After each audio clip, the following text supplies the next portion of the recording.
उपासक भजन तो करता है पर आनंद का अनुभव क्यों नहीं होता बाबा, इसका क्या कारण हो सकता है? बहुत बढ़िया प्रश्न है। पहला प्रश्न था भक्ति और प्रेम में क्या अंतर।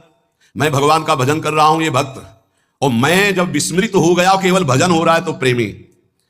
भक्ति और मुक्ति में क्या अंतर। जो जगत चिंतन छोड़ने का प्रयास करके भगवान का चिंतन कर रहा है वो भक्त, जिसका ना जगत का चिंतन ना भगवान का चिंतन, स्वरूप में स्थित प्रसन्नात्मा अखंड बोध स्वरूप, कोई स्फुरना नहीं, वो मुक्त महापुरुष। अब प्रश्न है कि उपासक यदि भजन कर रहा है तो आनंद क्यों नहीं आ रहा, क्या कारण है? तो बोले इसका कारण है जगत का चिंतन। एक एक शब्द अनुभव के हैं।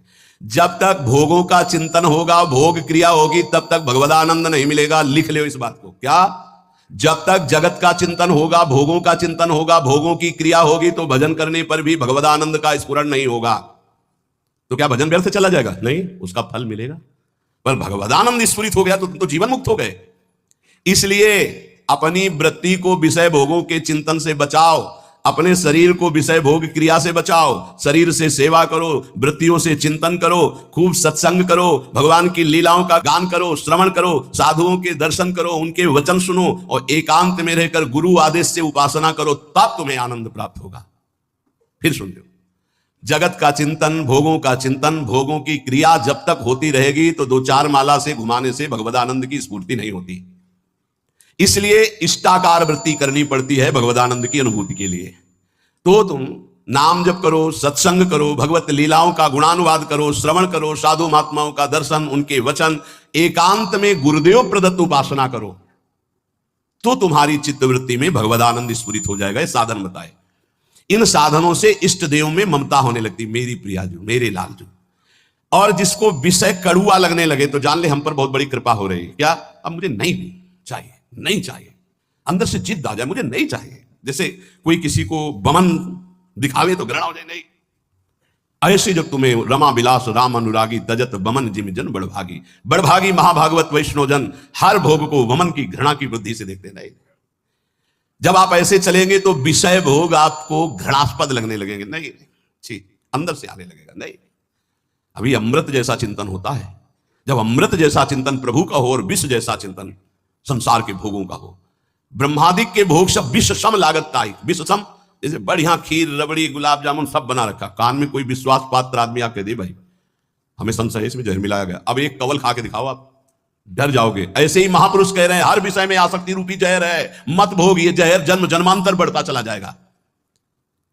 इष्ट देव की अनुभूति, रूप दर्शन, साक्षात्कार उसी को होता है जो विषयों के भोगों में ऐसी अरुचि हो जाती, विषवत, बमनवत, मलवत। ये उसी को होती है जो निरंतर नाम जप करता है, सत्संग सुनता है, भगवत लीला गुणानुवाद गायन करता है, श्रवण करता है, साधु दर्शन करता है, एकांत देश में गुरु प्रदत्त उपासना करता है। प्रेम मार्ग में चलने वाले उपासक को ना माया पर विचार करना है, ना प्रारब्ध पर विचार करना है। प्रारब्ध ज्ञानियों का होता है, माया पर विचार करने के लिए विवेक चाहिए।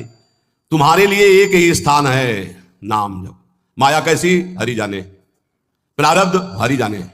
अपने को क्या करना है? राधा राधा राधा राधा राधा राधा। महापुरुषों के वचनों को समझो। अपने उपास्य देव के नाम जप के सिवा प्रेम प्राप्ति के लिए और कोई भी बात सोचे ना। प्रेम मूल यह नाम है, प्रेमी रसिक जपते यह नाम, प्रेम मगन निज बन विश्राम, श्री हरिवंश जहां रहा है। सीधी बात पकड़ लो। प्रेम में यदि स्थिति प्राप्त करनी है तो नाम को पकड़ लो। प्रेम मूल यह नाम है, निरंतर नाम। जितना प्रेम बढ़ेगा उतना ही तुम्हें भजन में कमी दिखाई देगी, अपने में नीचता दिखाई देगी। यह प्रेम का लक्षण है। यदि कहीं प्रेम में विचार, माया, विवेक, प्रारब्ध, तो समझना चाहिए कि अभी प्रेम नहीं आया। प्रेम ये सब चिंतन करने के लिए समय नहीं देता। प्रेम मार्ग का पथिक तो बहुत ही निराला होता है। ऐसे जो निरंतर भजन में लगे हुए हैं वो प्रेमी गृहस्थ में रहते हुए भी बहुत बड़े महात्मा हैं।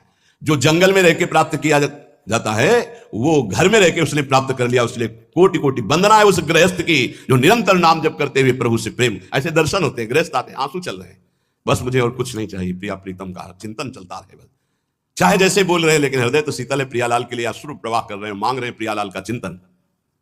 ऐसे महापुरुष के लिए गृहस्थ और विरक्त में कोई भेद नहीं, जंगल और घर में कोई भेद नहीं है।